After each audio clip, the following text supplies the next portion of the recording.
भाई अगर सामने वाला व्यक्ति कानून से भयभीत नहीं है तो फिर उसको कानून के दायरे में ला करके कानून की भाषा समझाना तो तात्कालिक परिस्थिति हो जाती है। अगर उस अपराधी को गोली चलाने की स्वतंत्रता है तो पुलिस के पास भी हमने इसलिए पिस्तौल दी है कि वह भी उसके सामने उसका मुकाबला करे। यहाँ के कानून के साथ किसी को खिलवाड़ करने की छूट नहीं।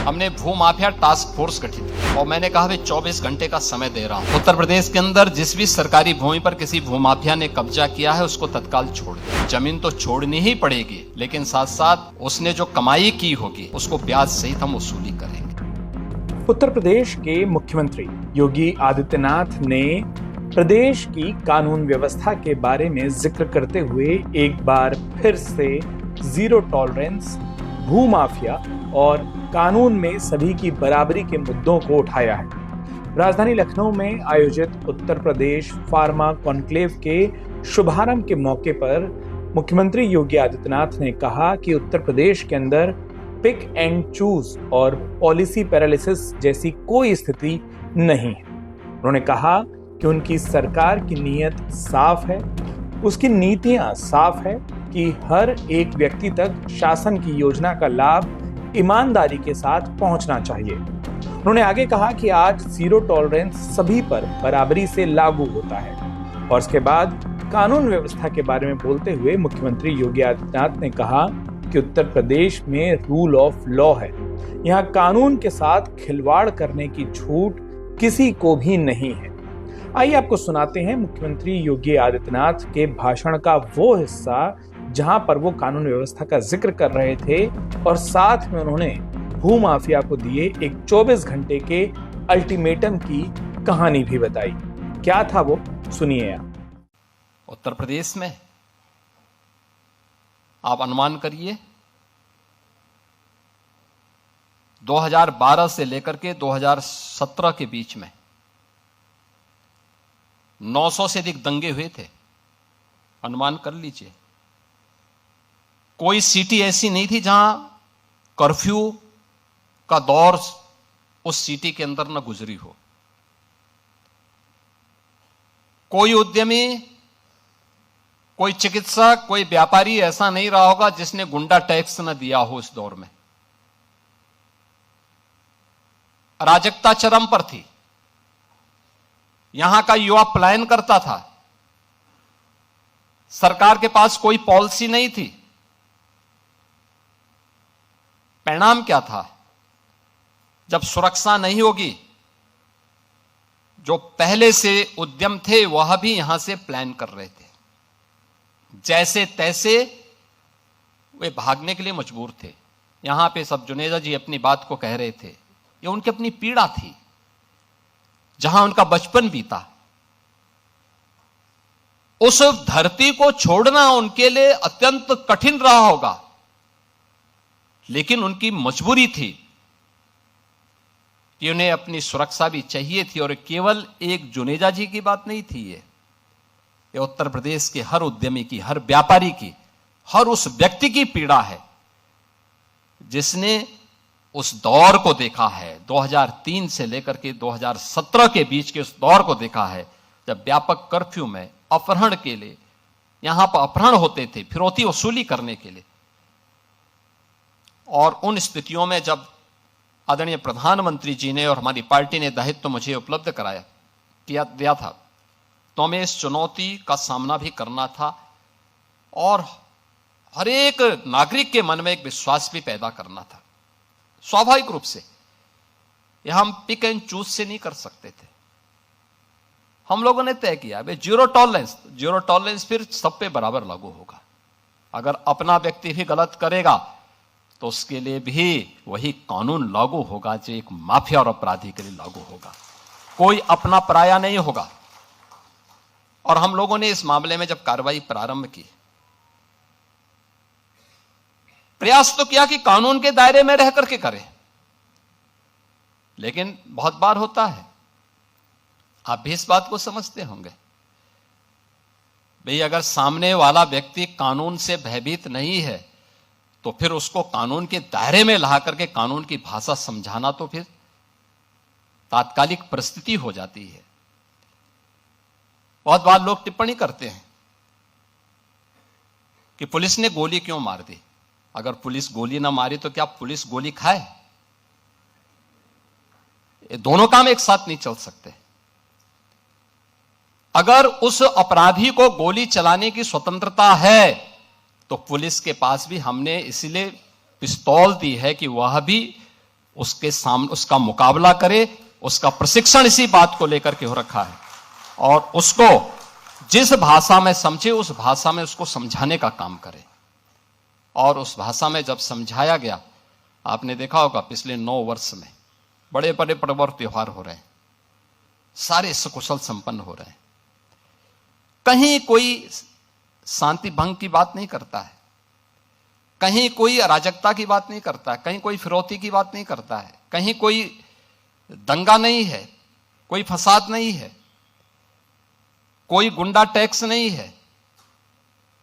आज कहीं भी इस प्रकार की स्थिति नहीं है और उत्तर प्रदेश निवेश के एक बेहतरीन गंतव्य के रूप में अपने आप को स्थापित किया है। यूपी में आज के दिन पे रूल ऑफ लॉ है। यहां के कानून के साथ किसी को खिलवाड़ करने की छूट नहीं है और अगर कानून को कोई व्यक्ति आंखें दिखाता है तो उसको फिर कानून अपने तरीके से उसको अपने दायरे में ला करके कानून की भाषा भी समझाता है और यह आज उत्तर प्रदेश के अंदर है। उत्तर प्रदेश के अंदर हमारे पास डीरेगुलेशन रैंकिंग में उत्तर प्रदेश देश के अंदर नंबर 1 पर है। ईज ऑफ डूइंग बिजनेस में देश का टॉप अचीवर स्टेट के रूप में उत्तर प्रदेश है और उत्तर प्रदेश ने डीक्रिमिनलाइजेशन के द्वारा हमने जो 13 ऐसे हमारे राज्य के एक्ट थे उन सभी को हम लोगों ने सभी प्रकार के आपराधिक प्रावधानों को उससे समाप्त करके इंडस्ट्री को एक सुविधा उपलब्ध कराई है कि वे यहां पे बेखौफ होकर के अपना काम करें। एमएसएमई सेक्टर में जो भी यहां निवेशक आता है 1000 दिन तक उसको किसी भी प्रकार की एनओसी से पूरी तरह हम लोगों ने मुक्ति दे रखी है। आप जाइए अपना निवेश करिए, 1000 दिनों तक होता रहेगा। बहुत सारे सेक्टर में हम लोगों ने इसको और भी सरल किया है और भी हम इसको सरल करने जा रहे हैं। 2017 के पहले उत्तर प्रदेश के अंदर कुल 14,000 हमारे पास यहां पे कारखाने काम कर रहे थे। आज इनकी संख्या 30,000 से अधिक हमारे पास इन 9 वर्षों में उत्तर प्रदेश के अंदर बढ़ी है और ये चीजें दिखती हैं कि डबल इंजन की सरकार डबल स्पीड से कैसे चलती है। ये उत्तर प्रदेश के अंदर इंडस्ट्री के इस मॉडल के माध्यम से आप देख सकते हैं। हम लोगों ने इस दौरान बड़े पैमाने पे यहाँ पे जो निवेश हुआ है इसका ग्राउंड ब्रेकिंग किया है और लगातार अपने निवेशकों के साथ हमारा बेहतरीन संवाद है। एमएसएमई में 1 डिस्ट्रिक्ट 1 प्रोडक्ट आदरणीय प्रधानमंत्री जी की प्रेरणा से उत्तर प्रदेश ने लोकल को ग्लोबल कैसे बनाया जाता है, 1 डिस्ट्रिक्ट 1 प्रोडक्ट की उत्तर प्रदेश की स्कीम उस यात्रा का एक प्रतीक है। मोबाइल मैन्युफैक्चरिंग में 55% और इलेक्ट्रॉनिक कंपोनेंट में 60% देश का प्रोडक्शन अकेले यूपी के अंदर उसकी मैन्युफैक्चरिंग होती है।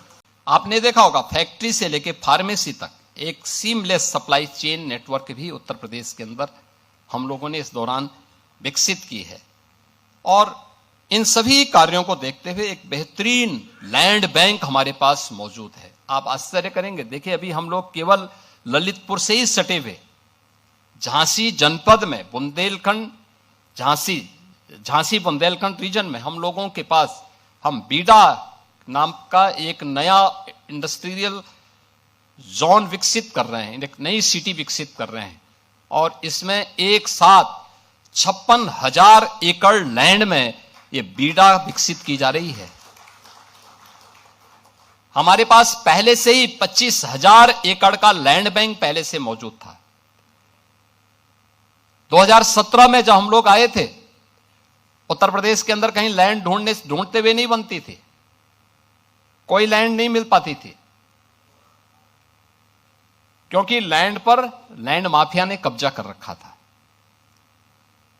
हमने भू माफिया टास्क फोर्स गठित की और मैंने कहा भाई 24 घंटे का समय दे रहा हूं, उत्तर प्रदेश के अंदर जिस भी सरकारी भूमि पर किसी भूमाफिया ने कब्जा किया है उसको तत्काल छोड़ दें।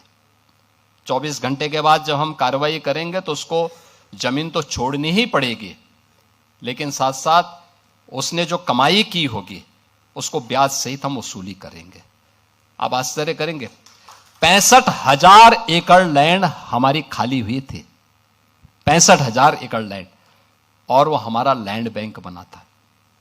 उस लैंड बैंक में हमने निवेश भी करवाए, और आज हमारे पास, आपने नोएडा, ग्रेटर नोएडा को देखा होगा, ये जितने भी हमारी अथॉरिटी हैं, ये कुल हम लोगों ने इसको 46 वर्ष में विकसित किया, 34,000 एकड़ लैंड में, और हम बीडा को विकसित कर रहे हैं 56,000 एकड़ लैंड में, और वह भी अगले 2 वर्ष के अंदर वहां निवेश होने प्रारंभ हो जाएंगे।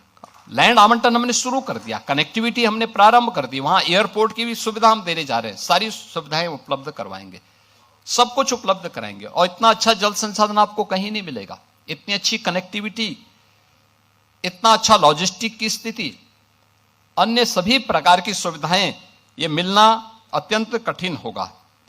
जो रॉ मटेरियल के स्रोत भी सप्लाई चेन, मार्केट और वैल्यू चेन के साथ आज यहां पे स्किल है, साइंस एंड स्टार्टअप्स का त्रिवेणी भी आज यूपी के अंदर है। मैंने आपको बताया ना कि आईआईटी कानपुर में हमारा एक मिडटेक का और एसजीपीजीआई लखनऊ में हम सेंटर ऑफ एक्सीलेंस इस दिशा से विकसित करने जा रहे हैं। अगर आप ये वीडियो YouTube पर देख रहे हैं तो हमारे चैनल को सब्सक्राइब करें और बेल आइकन को दबाना ना भूलें। अगर आप Facebook पर ये वीडियो देख रहे हैं तो हमारे पेज को लाइक करें।